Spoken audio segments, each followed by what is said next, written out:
علما کله ذکر که چې دلته مفعول دیغه علم علما د دغه علم ارسوي طالبانو د جنکۍ متنا چاته ویلی نقل کوي ټول علوم فرض دي تنې ته محتاجي نه وچ کلک فرض د طالبان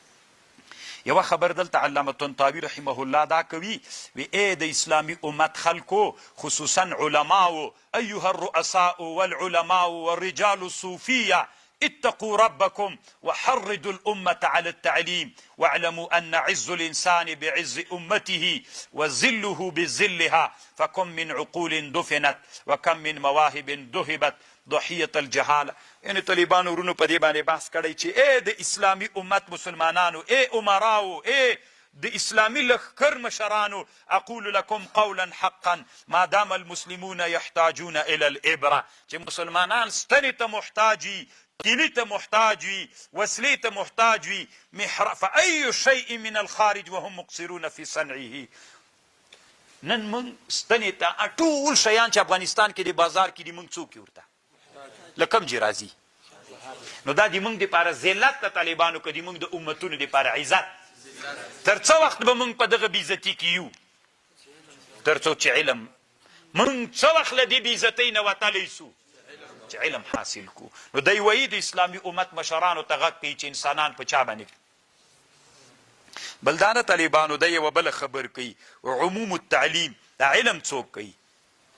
عام کوي تاسو وایي قرآن ته غوږ ونیسئ قرآن مفعول نه ده ذکر کړی ایها المسلمون عمموا التعلیم واجعلوه على اساس متین فليكن التعلیم الاولى عاما ولتكن جمع یعنی علم خاص کی تاسو وایي دې ته غوږ ونیسئ الله عز وجل چې دا اول آیات را نازل کړه اقرأ باسم ربک خلق اقرأ دا قلم باندې خبره وکړه چې تاسو لیکل وکئ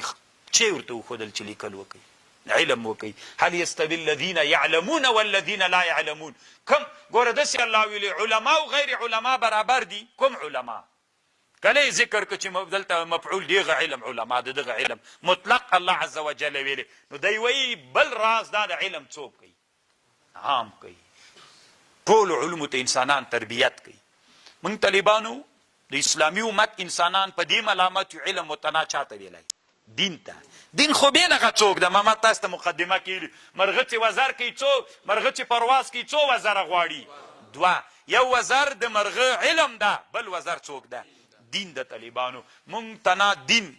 وزر ورپرېښی ده کمونستانو ملحدینو هغوی تنا د چا وزر ورپرېښی ده د علم وزر بل څوک کوي او بل دا د طالبانو درېیمه خبرې دا کړې وي تاسې په دې باندې یو فکر وکئ وایي دا علم چې ناقص وي دا مؤدي الاختلال ګرځېږي علم چې کم وي انسانانو سره دا کم علم په ټولنه کې طالبانو اختلال پیدا کوي رښتیا د طالبانو کم علم په ټولنه کې څوک پیدا کوي اختلال پیدا کوي او بلې دا خبره لیکلې طالبانو ورونو چې علوم ټول فرض دي طالبانو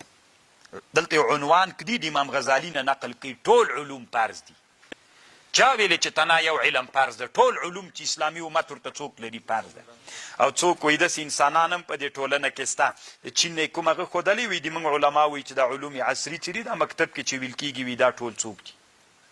دا حرام و ناروا دي وایي هلته په چین کې دا پخوانی چین خو طالبانو دا د موږ او تاسې جماهیر د شوروي څه دي دا زمانه کې علما بخارا په دې وطنو کې فتوا ورکړه وي دا علوم ناروا دي نو چې ناروا دي کفر په دې وسلو کې ځان مخته بوته مسلمانان شاته پاتې سول چې بې وسلې سول سټي کاپیران پرې روان سول نور ټول هغه اسلامي مملکتونه نن د روسانو د اشغال لاندې دي دا ترکستان شرقي څه ورته وایي دا یو غور مسلمانان دا دومره ډیر دي طالبانو لکه افغانستان هم ډیر دي خو هلته علماو فتواوې ورکړلې چې چی مه زده کوئ مکتب علوم ناروا دي مباح دي فلان دي هغه دوی پرېښودل بس تنامې بزي و صدرات یې کېښودل وي دا دین ده نحوې ته یې کېنول وي دا دین ده نو هغوی مخته لاړل چې ښه په وسله کې پورته شول نو چې پې باندې رامخته شول اوس د دوی هېڅ هم ترلاسه نه کېږي میږې تر جوړې کړي دي بله ورځ څومره وخت مخکې د بنګلادیش نه یو عالم څه علما راغلي وو نو ما ورته ویلي مېل دا مظاهره چې وسوله دا نظام مو چې ونړاو څه ګټه مو وسوله که نه وایي دومره ګټه وسوله چې یو څه علما د زندان نه راخلاص شول مېل خو وسلې ته به مخ کړی و ډیپو مو ته به مظاهره کې ځان رسولي وی وسله باندې موږ بیخي پوهېږو نه په ټوپک بیخي نه پوهېږو چې څنګه هغه کېږي څنګه کېږي موږ په دې نه پوهېږو ښه د اسلام جذبه شته پکې، خو طالبانو نه پوهېږي. نو ته څه فکر کوې چې دا اسلامي امت به مخ ته لاړ شي؟ طالبانو یو خو وایي د یوه خبر کړی چې نن عصر کې د اسلامي امت د مسلمانانو یا د اسلامي امت د رهبرانو په دې جنجال ده چې دا علم روا ده که ناروا ده، مباح ده که فرض ده، مستحب ده که غیر مستحب ده. دی وایي ټول انسانان نن په دې باندې لګیا دي، دا ټول اختلافات لري که علم ته کار ووایي، ټول هغه علومو ته انسانیت ورته څوک لري. دین خو مو دین ده، دا خو اصل ده، دا خو به خود زده کوو، په ټولو به یې زده کوو، مکتب ته هم باید واروړو، خو علوم هم ټول باید څنګه کوو. دی وایي طالبانو ورونو وایي سخته مې طبیعت خراب سو. دی وایي